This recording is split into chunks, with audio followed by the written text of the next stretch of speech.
Hey guys, welcome back to our channel. All eyes on HU. Present అందరికీ తెలిసిన విషయం ఏది. సో ప్రతి సోషల్ మీడియాలో ఇంటర్నేషనల్ నేషనల్ మీడియాస్లో కూడా ఈ విషయం పైన చాలా చర్చలు అయితే జరుగుతుంది. 400 acres ఆఫ్ ల్యాండ్ని గవర్నమెంట్ తీసుకొని నైట్కి నైట్ ఒక 50 JCBస్తో ఆ ప్లాంట్స్ అన్నీ డీఫారెస్టేషన్ చేస్తుంది 400 acresని. సో దీనిపైన స్పందించిన యూనివర్సిటీ విద్యార్థులు కావచ్చు, ప్రొఫెసర్స్ కావచ్చు, ఎవరైతే NGOs ఉన్నారో వీళ్ళందరిపైన కూడా కేసులు అయితే పెట్టి అరెస్ట్ చేస్తున్నారు. అట్లా దీనిపైన సపోర్ట్ చేయడానికి వచ్చిన రాజకీయ నాయకులను కూడా హౌస్ అరెస్ట్ అయితే చేస్తున్నారు. సో మనం ఆల్రెడీ సోషల్ మీడియాస్లో చూసాం.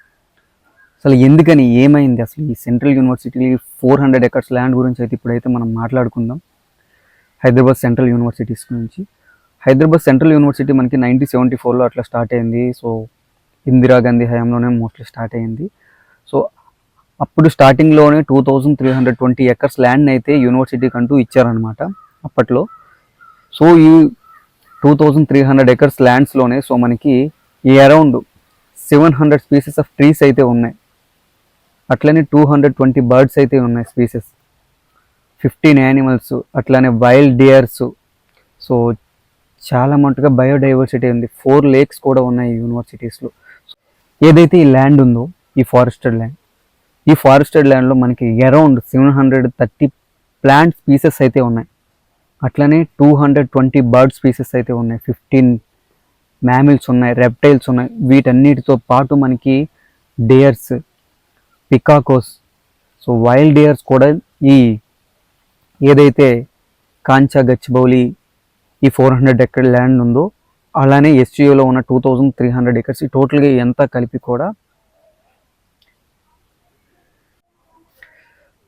ఇంత బయోడైవర్సిటీ ఉన్నా సరే గవర్నమెంట్ ఏం చెప్తుందంటే అక్కడ నక్కలు ఉన్నాయి. సో ఆ నక్కలను మాత్రమే మేము బయటికి పంపిస్తున్నాం. సో మిగతా బయోడైవర్సిటీ ఎటువంటిది అయితే లేదని చెప్తుంది. సో మీకు వీడియోస్ కూడా ప్లే చేస్తాను, ఒకసారి చూడండి. ఏవైతే ఈ బుల్డోజర్స్, ఏవైతే ఈ JCBs ఉన్నాయో, సో ఈ JCBs ఆ ల్యాండ్ డిఫారెస్టేషన్ అనేది చేస్తున్నప్పుడు అక్కడేమో ఆ పికాకోస్ క్రై చేస్తున్నాయి. ఆ వీడియోస్ కూడా సోషల్ మీడియాలో చాలా వైరల్ అవుతాయి.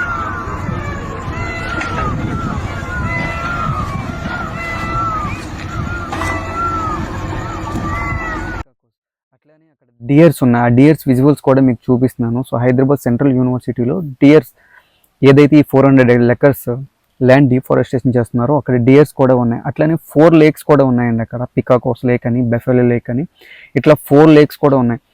సో వీటన్నిటిని కూడా గవర్నమెంట్ ఏం చెప్తుందంటే అక్కడ ఏమీ లేదు, జస్ట్ చెట్లను మాత్రమే ఉన్నాయి. ఆ చెట్లను తీసేసి మేము ఒక IT పార్క్ అయితే డెవలప్ చేస్తున్నాము. ఈ IT పార్క్ డెవలప్ చేసి తెలంగాణ స్టేట్ని మరింత ముందుకు తీసుకెళ్తున్నాం అనే దాంట్లో అయితే మాట్లాడుతుంది మన తెలంగాణ రాష్ట్ర ప్రభుత్వం అయితే. బట్ దీనిపైన విద్యార్థులు అయితే అగైనిస్ట్గా ప్రొటెక్ట్ చేస్తున్నారు. వీళ్ళు ప్రొటెక్ట్ చేసినందుకు గాను వీళ్ళకు లభించిన ప్రతిఫలం ఏంటంటే అరెస్టులు.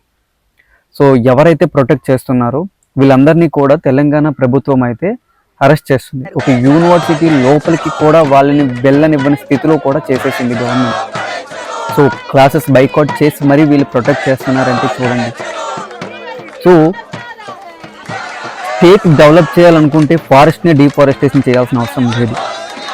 వేరే విధాలుగా కూడా మనం స్టేట్ని డెవలప్ చేసుకోవచ్చు. చాలామంది విశ్లేషకులు ఉంటారు, వాళ్ళందరితో మాట్లాడి వేరే విధంగా కూడా డెవలప్ చేసే అవకాశాలు ఉన్నప్పటికీ కూడా సెంట్రల్ యూనివర్సిటీస్లో ఉన్న ఈ 400 acres ల్యాండ్ పైన ఎందుకు గవర్నమెంట్ అంతగా పర్టికులర్గా పాయింట్ చేసి డిఫారెస్టేషన్ చేసి మరీ డెవలప్ చేద్దాం అనుకుంటుంది. సో ఈ గచ్చిబౌలి కాంచా దగ్గర ఉన్న ఈ 400 acres ల్యాండ్ని సో ప్రొటెక్ట్ చేద్దామని ఎంత ట్రై చేస్తున్నా సరే గవర్నమెంట్ అయితే దీనిపైన ఎటువంటి స్పందన ఇంతవరకు లేదు. సో దీనిపైన స్పందించిన ప్రతి విద్యార్థిని కూడా అరెస్ట్ చేయడానికి అయితే గవర్నమెంట్ రెడీగా ఉంది. సో అడిగిన ప్రతి ఒక్కరిని కూడా అరెస్ట్ చేస్తున్నారు. మాట్లాడిన ప్రతి ఒక్కరిని కూడా హౌస్ అరెస్ట్ అయితే చేస్తున్నారు. ఇచ్చిన ప్రతి ఒక్కరిని కూడా ఎలా అరెస్ట్ చేసుకుంటూ పోతే ఎంతమందిని అరెస్ట్ చేయగలరు ఈ ప్రభుత్వం చెప్పండి. ఈరోజు 400 acres అనేసి ఈరోజు 400 acres అని వచ్చారు. రేపు ఈ 400 acresతో పాటు ఇంకో 200 acres కావాలి, వేరే చిన్న హైటీ హబ్ పెడుతున్నామని రావచ్చు. ఈ 200 acres కాస్త ఇంకొక 200, టోటల్గా ఒక యూనివర్సిటీని ఆక్యుపై చేసేయచ్చేమో, ఎవరికి తెలుసు. సో గవర్నమెంట్ ఒకటి గుర్తించట్లేదు. సో స్టేట్ డెవలప్ అవ్వాలంటే రైట్ ఎడ్యుకేషన్ ఉన్నది, రైట్ ఎడ్యుకేషన్ కావాలంటే తప్పకుండా ఒక పర్టికులర్గా ఒక బెస్ట్ యూనివర్సిటీస్ కావచ్చు, బెస్ట్ కాలేజెస్ని అయితే మనం ప్రొవైడ్ చేయాలి. అట్లాంటిది మీరు యూనివర్సిటీస్లో ఉన్న ల్యాండ్స్ని డిఫారెస్టేషన్ చేసేసి అక్కడ ఐటీ హబ్ పెడితే సో ఇంకేం డెవలప్ అవుతుంది అక్కడ? ఒకసారి ఇది ఆలోచించాలి.